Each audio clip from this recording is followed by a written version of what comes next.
Good morning, everybody. Uneducated Economist here. So I'm just sitting here getting ready to go into work, and I'm reading a few articles. And I come across this Bloomberg article talking about the marijuana industry and how it is suffering. And this is something that I knew was going to take place. In fact, I did videos talking about this in the past. I'll leave a link down in the description to it. I have never been a fan of investing in the marijuana industry.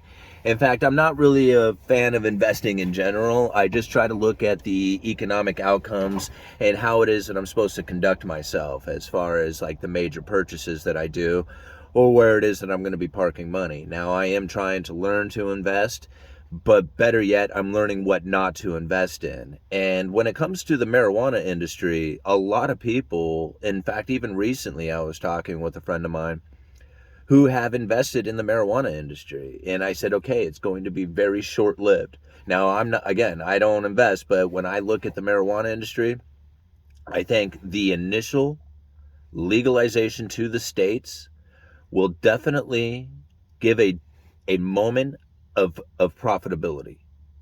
But after that, it becomes very much a worthless product. And now, I'm not saying that there isn't good weed out there, good growers, good processing. There is people out there who know how to profit in the marijuana industry. But for the most part, it's a flooded industry. And pretty much, it's a worthless product, in my opinion. Now, again, if you process the weed somehow, like you're making a concentrate or edibles or, doing something of that nature, then you have this secondary process to something that is essentially a worthless product. And now, the reason why I call it that is because the only thing that gave marijuana value was the fact that it was illegal. Now, you take anything out there that somebody wants, and you make it illegal, you're going to put value upon it. Sex, drugs, alcohol, firearms, it doesn't matter what it is. You're going to make it have value if you put a law against it. Make it illegal, put some risk on it, and the value will start to increase. And that's the only reason why I had value.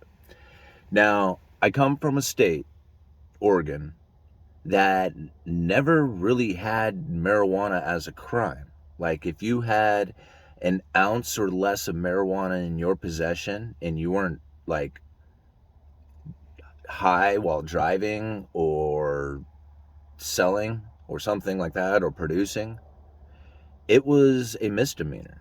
You paid a fine and you were on your way.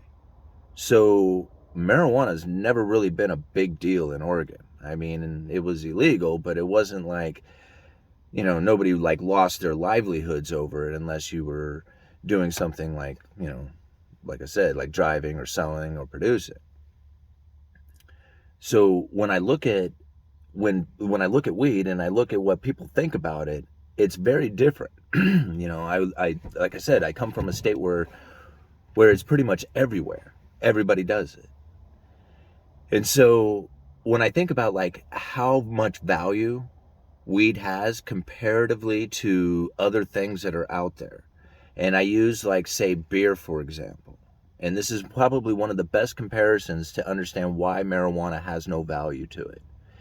And that's because if you were to brew beer and you brew really good beer, you can go and find somebody who wants to brew beer and you can tell them exactly how to brew beer.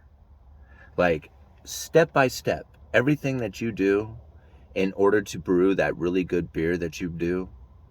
And you can tell your friend or the person that you're trying to explain to how it is that it's done. And no matter what they do, even if they were to follow those steps to the letter, like exactly the way you describe it, there is no way that they are going to produce a beer that tastes like yours. It's just not going to happen. And I've talked to many people who brew beer, and they totally agree. There are some people who really understand what it is to brew beer, and there are people out there who can't do it. until they have practiced and learned their own skills and what it takes to brew beer. All right.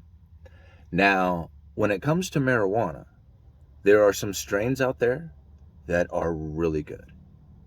And I have seen marijuana that has been thrown back behind the garage and completely forgotten about. And it was killer, right? No attention to it at all. So that's the difference. It's a worthless product. Anybody can grow it. Now, I'm not saying that there isn't good growers out there, and I'm not saying there isn't good strains, and I'm not saying that there isn't professionals who are within the industry. All I guess I'm getting at is that it's a worthless product if anybody can do it. And then the end result has no benefit whatsoever. Now, setting aside the medicinal use of it, but nobody's buying it for medicinal use. I mean, some people do, but the majority of it is going for people who are looking to get a buzz. And that is a worthless product. There is no value within it. So I think about the overproduction that has taken place within the marijuana industry. It is not a surprise.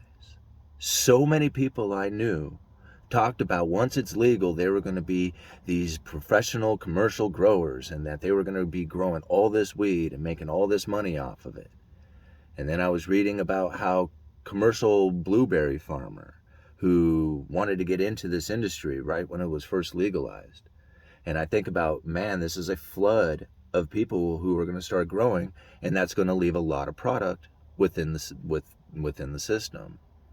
And sure enough, that blueberry farmer found himself in that exact position where he had these projections of how much he was going to get for his marijuana, but by the time he brought it to market, it was so flooded that he could hardly get a third of what he had anticipated. He almost ruined himself by the investment that he had put into his farm. This stuff is going to happen. I mean, you're going to find people who are going to see the idea of what the value is when you have this risk attached to it. But once you remove the risk, it's over, right? There's no more value to it. And you think about like people who may be living in the city or, not in an area where they may have seen where production has happened and like black market illegal production has happened. I remember being a kid and going over to this shady dude's trailer and seeing a pile of marijuana that was so big it scared the hell out of me, thinking, man, if we all get caught with this here, we're all going to jail forever. And knowing that he wasn't the only one with one of these piles of weed. I mean, there was other growers in the area who do the exact same thing. In fact, it's all over the state and all over the Pacific Northwest. And so it was just kind of a prevalent thing that was here, and realizing that it is no big deal, I think people are kind of figuring that out. Look down there in the article at this. There's peak production taking place. And that's because everybody who has invested into the marijuana industry, if they can get their investment back out of it or sell off their little farm or their store or whatever it is they've got going on, that's what they're going to do, because really there's no value in the marijuana industry. It's in the initial legalization and the flood of people who are opening shops and getting their, things set up. That has some value to it, that initial, startup. But after that, totally worthless product. No value to it. Uneducated Economist. You guys let me know.